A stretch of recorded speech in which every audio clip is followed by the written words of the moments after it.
Greetings, friends, and welcome to the Gospel Underground Podcast. This is episode 51, Gender Talk. We are broadcasting live. Well, I am live from me from the Power of Change Worldwide headquarters here in Blacksburg, Virginia. Greetings, friends. Man, it's good to be back. Summertime. Jesse Fury, he's on vacation. I can't make comments about the swim trunks he is wearing because I am not seeing them. I am not at the beach or wherever Jesse is. Hopefully, brother, you are in a restful place, liking pina coladas and getting caught in the rain. Well, today we're going to talk a little bit about gender. And the reason why is on June 16th, I tweeted this. I see Christians fighting each other over micro views, differences on the complementary roles of men and women, all the while the world, and by that I mean the culture, has abandoned all plausibility structures to sustain simple ideas like man/woman, marriage, chastity, sexual beauty, family, fathering, mothering, etc. We need to sharpen our tools of presenting, living, and giving apologetic for these things. What troubles me is that all our energy and emotional focus is elsewhere and mostly intramural, in other words, fighting one another. And my friend at Garrett Kell responded, I smell a podcast cooking. Well, we got that thing cooked up, G Money, and we're going to do it today. Well, before we get to that, I want to throw out a few shout-outs, first of all, to Greg and Nora Allison. Dr. Allison's a professor of theology, systematic theology at Southern Baptist Theological Seminary, and they have graciously accommodated me in their home for many, many years. I was just recently there for a seminary class on applied ministry experience. Thank you, Nora, for hosting me so graciously. And then I was in Texas, in a couple of different places, Nederland. Shout out to the Cornerstone Mid-County folks there planting that church in Nederland, Texas. Great to spend some time with you, as well as Matt and Lori Powell of Crossings Community Church over in Katy in the suburbs, I guess, or the outer ring of Houston metro area. Katy's like a big city, actually, for a lot of places in the country. What an amazing area of the country, that Houston, Texas area. Very diverse, very global, very in its feel, very metropolitan, huge place. Still a lot of trucks, though, still Texas. It was a great trip, traveling to these places recently in the last week. And I came home, and either it's because I slept in 5 different beds and about 5 different nights, or airplanes all over the place. I kind of came down with a little cold of some of the summer cold, a man flu maybe. But apologies for my sniffles if they happen. I'm going to try not to cough on this, but I really had a great week. Now back in Virginia, getting this pod shipped out to you guys before my oldest daughter, baby girl, I call her my baby duck, Kayla Joy, and I head out to Guatemala with an Athletes in Action women's soccer team. You guys, if you're out there and you're praying people, pray for a brother. I'll be with a high school girls soccer team, helping develop women's sports, women's soccer in Guatemala, as well as sharing the grace and love of Jesus Christ with people, coaches, and athletes, doing some camps and clinics.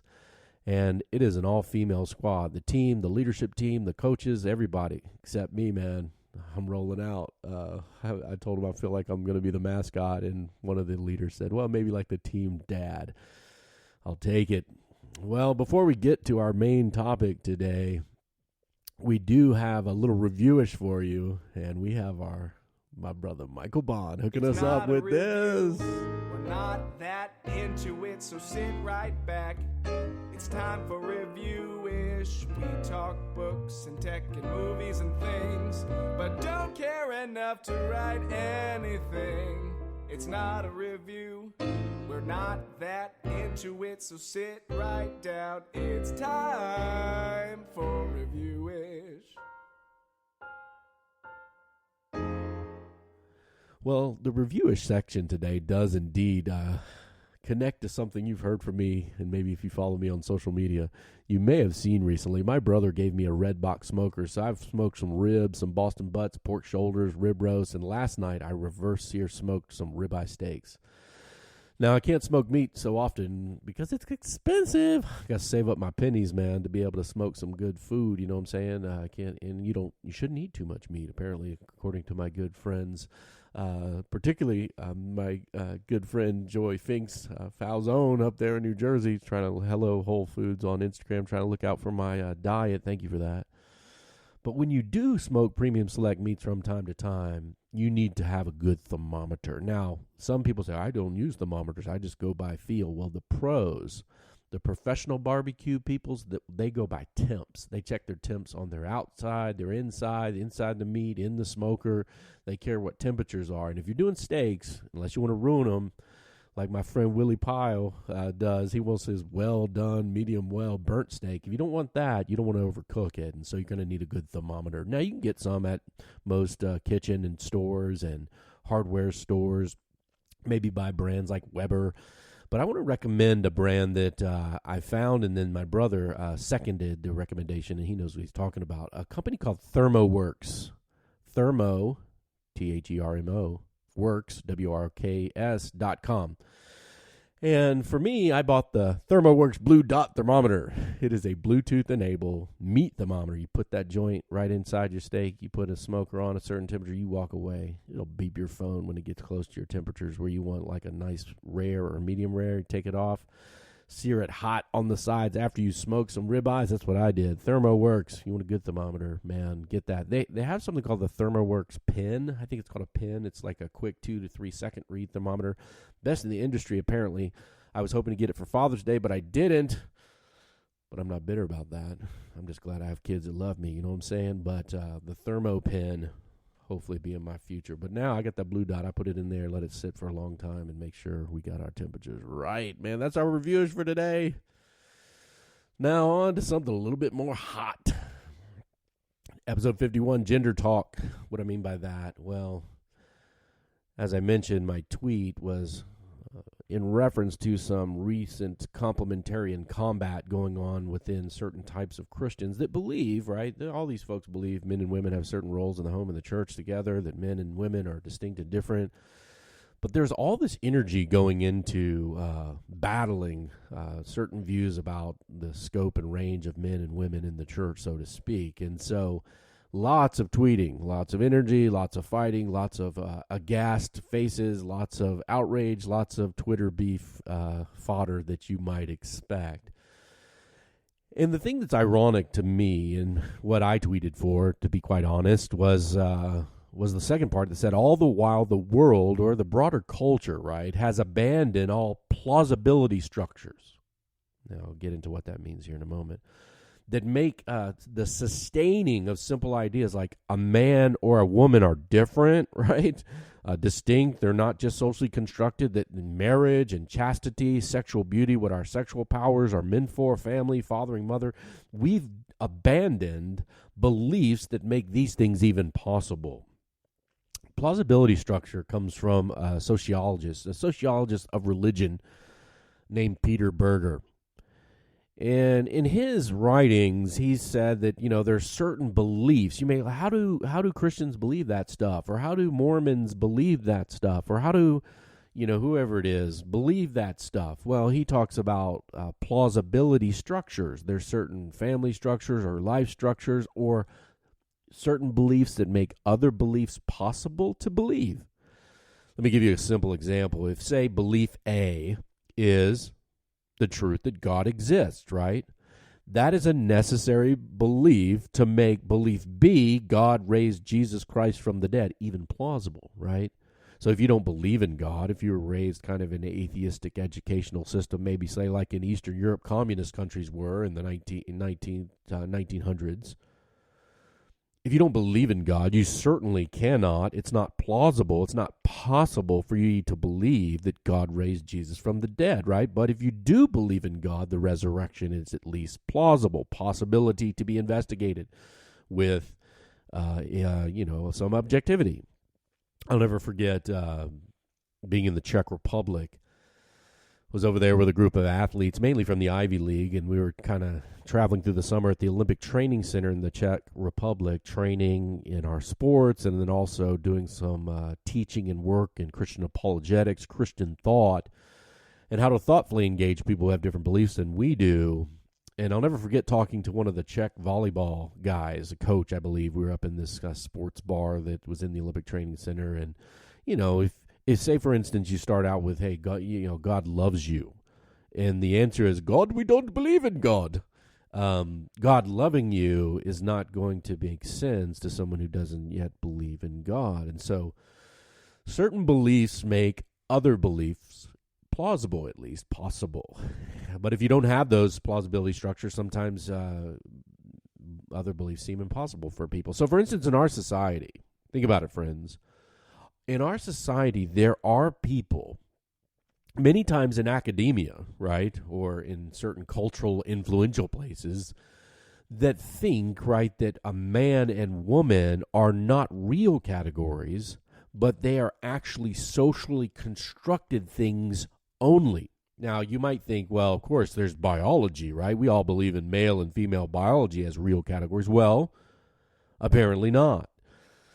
We live in a culture where if you want to say that men and women are real distinct categories that have ontological or being or real reality categories, if you believe that, then having belief be that God has purposes for males and females and marriages and homes and churches together, that belief would at least be plausible or possible. But if you don't believe, right, that these are real distinct categories, well, talking about what a man or woman in marriage is, or a home life, or the roles of men and women together serving in the church or the mission of Jesus, well, we've got a lot more work to do, don't we? Think about it for a second. This is our current contemporary culture. You have the rugby player who's fired, Israel Folau, I believe his name is. Apologies if I butchered that. In Australia, he's fired because he put a Bible verse about liars and swindlers and drunkards and homosexuals and all this will perish in hell. Right? He's quoting that, and he loses his job because he has said something about sexuality, sexual orientation, and preferences. In such a way that's just intolerable, not tolerable. So you lose your job. He happens to be one of the best players in the whole country. We see gender in sports, right? We got dudes with full junk in their spandex running sprint races and beating females, and they're fully male, but they are female, transgender women. We see younger generations claiming pansexuality, higher and higher, or kind of mixed sexualities.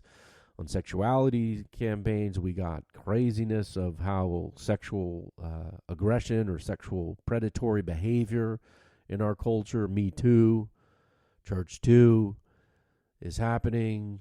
If you listen to this podcast, you heard about MGTOW, men going their own way. We have radical feminism. We have disposable families. We say families not that is optional or discardable. This is like our culture, right? This is our civilization.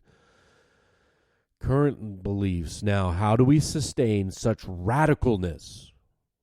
How do we sustain such radical concepts? Like, I'm a follower of Jesus. I have radical ideas of what a man and a woman being distinct, different, and valuable before God. What marriage is. The beauty of chastity or self-control with our sexual powers, or the beauty of the act of marriage where two become one flesh and unity, physically, emotionally, spiritually, for the purpose, right, of unifying male and female in marriage in this wonderful promised, made, kept covenant of marriage, for the propagation of the species, whereby which babies, right, that's where they come from, this union of sexual beauty and family and fathers, and what's the role of a father. In mothering, what's the role of a mother? These radical concepts. We live in a culture where we need to help people see these as plausible and then hopefully as beautiful. Now, my follow-up tweet was that we need to sharpen our tools of presenting, that means presenting to others, living out, and giving an apologetic, making a defense of these things. And what was troubling me and is troubling me is that our energy, and this is many times from leaders, right? Our energy and emotional focus is elsewhere and mostly intramural. In other words, we're scrapping. within a certain small group of people that's getting smaller, maybe in America, about these small nuances. Now, look, man, I'm not saying you shouldn't care about these things. I actually think you should live and teach and defend these things that you believe. And even if your beliefs are slightly different on these things, I still think in your own life or your own community and your own churches, you ought to present, teach, and live out these things and give an apologetic for them. But I do think as a whole, if you hold such radical concepts as man and woman, marriage, chastity, sexual beauty, these kinds of things, if you hold these views, we need to get better, right, at presenting them, living them out, and making a reasonable defense for them. I'm going to close today with these three categories: living out, presenting, and giving an apologetic for. What I mean by live these things out? Well, I don't know where each of you grew up or how you grew up or what kind of viewpoints you had on these things, gender talk or gender realities. But if you have a position today that you believe, one of the best things we can do is live these things with one another. Kids, marriage, family, right? I'll never forget. I became a follower of Jesus. I was 20 years old, in college on a wrestling scholarship, studying applied science, physics, computer science, these kinds of things, mathematics. And I became a Christian, right? I became a follower of Jesus in that season. And one of the interesting things for me was seeing another family that was very different than mine, that had kind of, well, hey, we're trying to live out these views under the rule and reign of Jesus, right? Trying to live a thing called marriage or family, kids, parents, those kinds of things. Not a perfect family. Shout out to Mike and Kim, X and Camper and all their crew. But a family with a different view than the world around us at times, and seeing something in the flesh is compelling, right? You kind of run. We want to have our families be these little outposts, these little places, right? These little contexts. Our families, our churches, which are families of families and singles and all kind of people, young and old, living out a life together. We want these places to stand out in the world, to be different, to be places where, like, wow, people say, well, this is different, and they're trying to do something here that I haven't seen.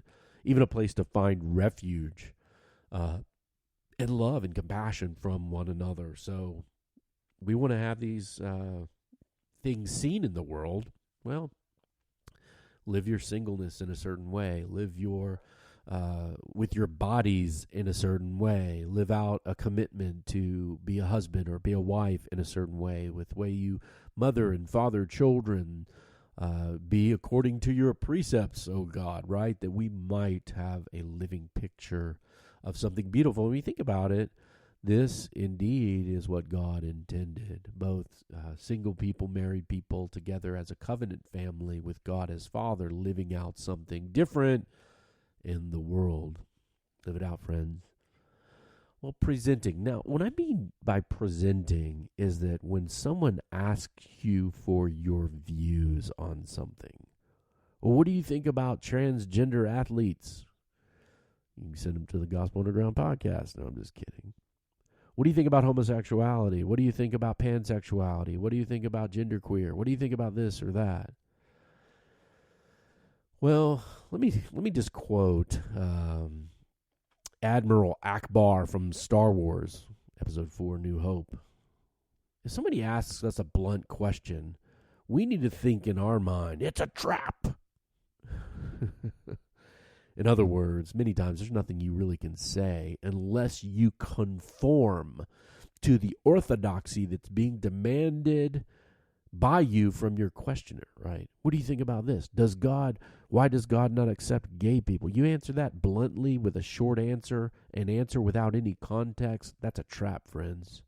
It's not going to go well either in what we would actually like to communicate or the answer that's desired perhaps by our friends. And so when presenting them views about gender and marriage and sexuality, when presenting them, we want to avoid blunt answers, short answers, and answers without context, right? And so one of the things Jesus did often in his life is someone asked him you might say a difficult questions culturally, right? People asked him difficult cultural questions because they were trying to trap him into saying, oh, look what he says. Look what he believes. Get him. That kind of stuff, right? People do that. Instead of answering with a short answer with no context, Jesus many times answered with questions. With questions. Read the Gospels and you will find this in his life. And so for me, somebody asked me, do I think God accepts this, that, or the other, whatever configuration is in vogue in the world today, I typically ask a question in return. What do you think, sexuality is? What do you think a man is? What do you think a female is? One, it allows people to articulate their views and to see for us whether they actually have a view or just kind of trying to echo soundbite orthodoxy from the cultural powers that be, right? And it also gives us insight into maybe the heart of people and why they care and why we want to love and how we might answer this person who's asking us a question. Well, we return a question so we can learn and be empathetic and maybe see what's going on in the heart a little bit more, to have time to pray, have time to ask God's Spirit to speak into our own situation in the real, right, in the real time, that we might be ready, 1 Peter 3:15, to give a reason for the hope that we have, to give a reason, that's give an apologetic, and to do so what? 1 Peter 3:15, with gentleness and respect. Respect for what? Persons, people. Image of God standing before us, interacting with us, or behind the phone on the Twitter.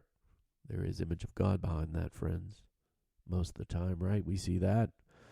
You might think you're tweeting with a demon, but most likely you are not. I'm not going to get into the cases where you might be, but that's another podcast, perhaps. Given an apologetic, how do we present maybe what we would consider, right, the truth about gender and sexual beauty and these things like marriages, husbands, wives, moms, and dads? Well, we want to share a story. We don't want to give a soundbite. So after we've asked people questions, there are times where it says, well, what do you actually believe about these things? Well, we want to then share some very large context, friends, with others, right? We don't want to just say, don't have sex with that, right? Why shouldn't I have sex with a sheep or a chicken or goat?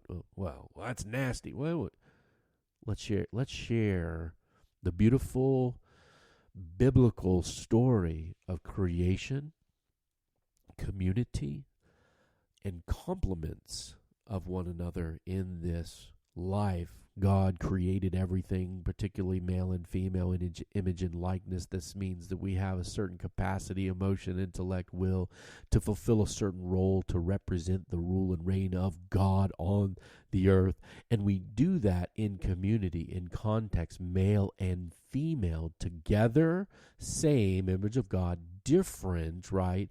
Men and women together building a community where our bodies complement one another, our souls are meant to be unified in things like marriages, and to extend the human race on the earth for these same purposes, right?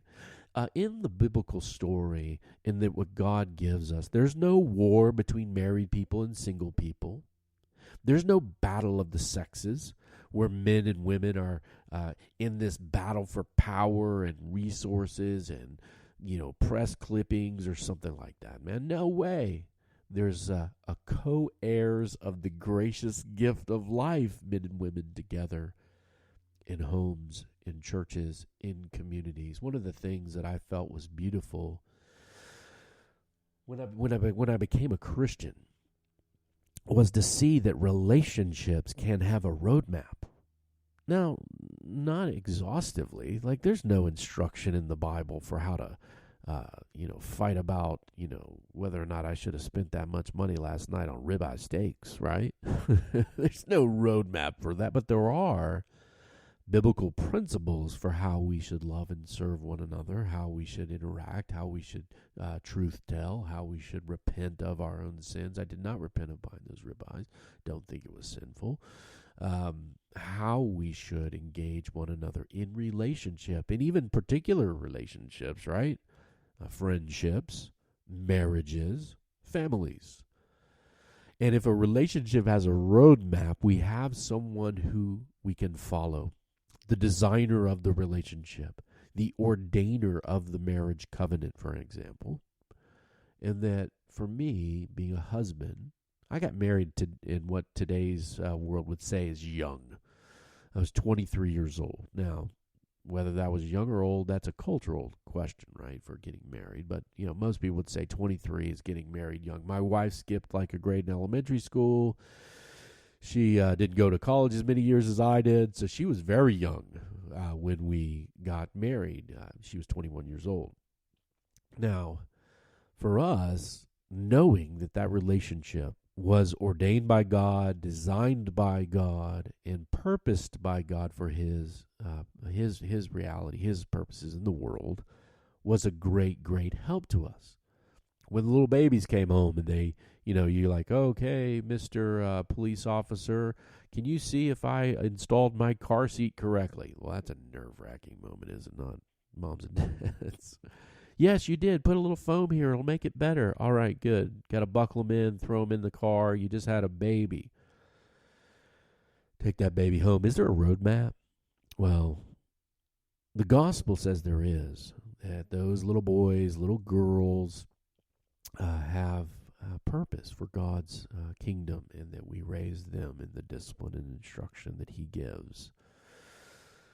For us, we want to tell a story. We don't want to answer blunt questions. We want someone else to ask us, well, what do you really think about this stuff? It's not just that we hate X, Y, LGBTQ+. We don't, man. Man, first funeral I ever did, friends. First one, man, as a young minister, was my cousin who was an active out homosexual that died of AIDS. And I did a funeral with my family members there. Golly, I'm going to get emotional on a podcast. My family members there. His friends there, and I'm standing there before my aunt, Aunt Teresa, crying, right? I don't put our business out there too much, but love my cousin, love him in every phase of his life. I got no hate in my heart for LGBTQ+, no hate in my heart for him. But I have a different view of male and female, image of God, the use of our bodies, and what that purpose is. And I want to share that story in the context of loving relationship in a community maybe where we're living that together with our own wives, kids, husbands, families, things like that, and welcoming others and not simply pushing them away. So should we fight over the minutia between certain Christian views of this or that? I'm not saying you shouldn't fight about it. I'm not even saying you shouldn't tweet about it. But we should be giving our intellectual powers, our emotional strength, our intellectual energy, our love towards how we engage the issue for real in our lives, how we teach, how we endure, how we interact with other people in the real, right? In our families, in our communities, in our churches. If we're not giving our focus and energy to living it out, presenting well, giving apologetic for these things, we might just waste our time fighting in the intramural game while the world around us continues a decay which will make the beauty of the truths about these things look dimmer and dimmer in their eyes. I think that distraction is what perhaps was in the heart of the Apostle Paul when he wrote to a young pastor guy who he was training named Timothy, when he said, have nothing to do with foolish, ignorant controversies. You know that they breed quarrels. And the Lord's servant must not be quarrelsome, but kind to everyone. Twitter people. Able to teach, patiently enduring evil, correcting his opponents with gentleness, that God may perhaps grant them repentance, leading to the knowledge of the truth. That is our hope, friends, is it not? That we want to see God grant repentance, leading to a knowledge of the truth. Our self-sufficiency, our sinfulness, our rebellion when it comes to an end and we come to a knowledge of God in Jesus Christ, we might see differently the world around us full of hurting people, right? Hurting one another, hurting their bodies, being harmful and hateful. And there are followers of Jesus that are this way. Not gentle, not respectful, not kind, not loving to people who have different ideas than them. There is another way, friends. It is the way of Jesus the Nazarene, friend of sinners. God raised him from the dead. He is our King. He is the one in charge. He is the one we follow in both grace, kindness, and truth, unflinching convictions about such things. Thanks, friends. Hit us up on iTunes. 5-star reviews are acceptable. The Gospel Underground is a joint production of Power Change in the Bonhoeffer House. Send your feedback, comments, questions that you might want us to take up here on the Underground to info@gospelunderground.org. We are a dialogue taking place in the borderlands between the church and culture, and we hope to see you out there. Maybe on Twitter, maybe not in the middle of a crazy Twitter beef, maybe loving your family, maybe serving your community, maybe adorning the beauty of the gospel of Jesus Christ with your life as a man, as a woman, as a husband, as a wife, as a kid, as a parent, as a single person, loving the gospel together in community. We hope to see you out there, friends. Peace.